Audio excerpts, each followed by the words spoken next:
Ich kann deine Tränen sehen, wenn es draußen regnet. Du hast uns die Erden gegeben und das Leben geschenkt. Wir können die Sonne, dass die nicht gibt, wenn man überall deine Wunder sieht.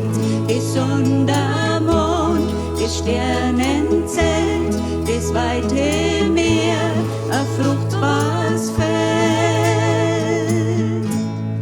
Wie der stolze Adler fliegt bis in die höchsten Berg.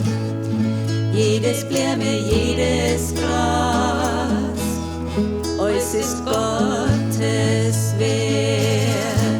Ich hör das Lied, das der Vogel singt, was das der Fluss den Quellen springt. Ein Riesenbaum, ein kleiner Wurm, die große Gewalt von einem starken Sturm.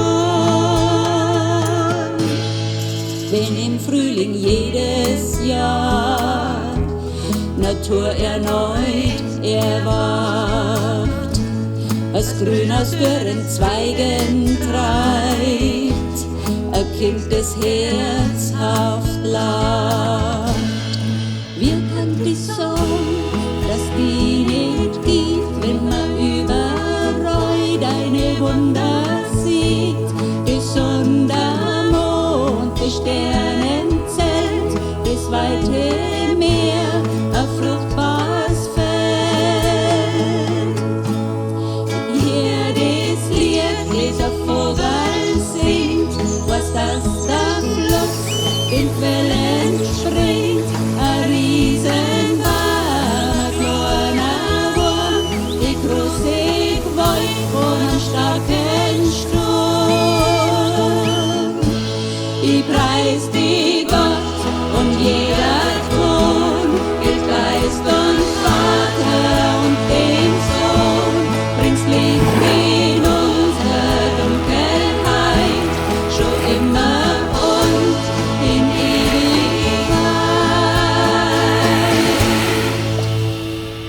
Ja, ich weiß, ja, ich weiß, ja, ich weiß, dass es sich gibt.